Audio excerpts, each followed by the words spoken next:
pulled over in the Dominican Republic. What every foreigner needs to know. All right, so if you're planning on driving in the Dominican Republic or you're already down here with the car, sooner or later they're going to pull you over. It's not an if, it's a when. I've lived this, I've had it go smooth, I've had it go sideways, and today I want to walk you through exactly what to expect, why they stop you, what papers you need in the car with you, and yeah, we're going to talk about the bribe thing because I know that's what half of you are really here for. I'm not a lawyer, I'm not AMET, I'm just a guy who's been driving these roads for over 2 decades, and I have a few stories and a few scars to show for it.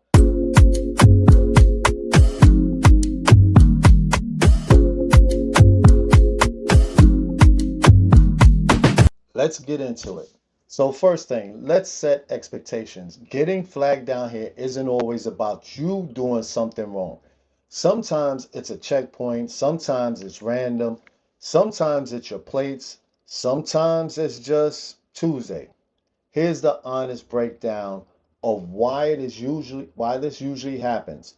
AMET checkpoints, that's the traffic police. The blue uniforms usually near intersections or highway entrances. These are routine, especially around holidays, weekends, or after dark. Speeding or rolling a stop, same as anywhere. If you're flying, they're going to flag you. A rental car with foreign or temporary plates, I'll be straight with you. This one draws attention. Doesn't mean anything's wrong, it just makes you a little more visible. Tinted windows, this is a real one.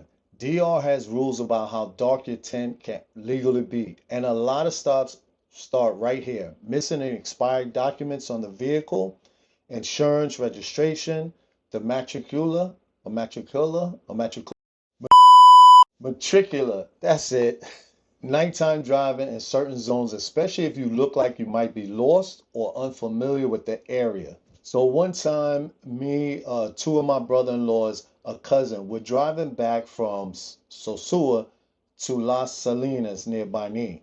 And I'm in the back sleeping of the car. And next thing you know, I get a little nudge. Hey, Anthony. I wake up. My brother-in-law's cousin's like, hey, can you give me $20? I'm like, $20? We're in the middle of nowhere. What do you need $20 for? So he tells me, just got pulled over by the police, and the police want $20 to let us go, or they could impound the car. Now, I couldn't believe this. Later, we spoke about it. He explained it to me. If any of you have a similar experience, please share in the comments with us below. This is the part I really want you to pay attention to because having your papers in order changes the entire tone of any stop. Here's what should be with you. No exceptions. Number one, your passport or a copy of it. Some folks carry a certified copy and leave the original secured. You'll call, but never leave home with nothing. Number two, your driver's license. Your home country license is generally fine for a limited window as a tourist. If you're staying longer or have residency, look into a Dominican license. Number three, the car's registration, matricula. If it's a rental, this should be in the vehicle already, but check. Number four, proof of insurance. Again, standard with rentals, but confirm it's current and in the car, not in your email inbox. Number five, rental agreement. If it's a rental car, some agents will want to see it. Here's the thing, showing up with all of this doesn't guarantee a perfectly smooth stop, but it removes about 80% of the reasons an agent has to keep the conversation going. Confusion and missing paperwork is where things drag out. Okay, this is the part y'all keep asking me about in the comments. So let's actually talk about it instead of dancing around it. Is corruption a real thing here? Yes. Has it happened to me? Yes. Am I going to pretend every single traffic stop in the DR is some shakedown? Also, no, because that's not true either. And I don't want to send you down here scared of every uniform you see. Here's my honest take. Most stops are routine and professional. The majority of AMET officers are just doing their job, checking documents, moving traffic along. Some agents will hint at irregular, the situation. That's the soft language for a bribe. It might come as, ¿Cómo los resolvemos? How do we resolve this? or no hay necesita de complicar esto. No need to complicate this. As you can see, I'm still working on my Spanish. My Spanish is not perfect, but it's a work in progress. Here's the one line that works for me almost every time it comes up. Prefiero pagar la multa oficial donde la puedo pagar. I'd rather pay the official fine where can I pay it? That's it. It's calm, it's respectful, and it does two things at once. It tells the agent you're not naive what's being hinted at, and it hands the conversation back to the official process without ever accusing anyone of anything. 9 times out of 10, that's enough to shift the whole tone of the stop. My advice, and this is just my personal approach, not legal advice. I always stay calm, always stay respectful, and I keep steering the conversation back toward what's the actual fine, where do I go to pay, can I get a ticket? That one phrase above is usually enough to end the conversation right there. Never get confrontational at all. This isn't the hill to die on. You're a guest in this country, and de-escalating always wins over winning. If a real fine is issued, there is a legal official process. It's not something you're required to settle in cash on the roadside. Now, there was one time when I was traveling back from Punta Cana, getting ready to get on a flight at SDQ, heading back to New York. Now, I get pulled over for speeding. Now, at that time, the officer asked for my passport. So I had it with me because I was heading to the airport. I produced my passport.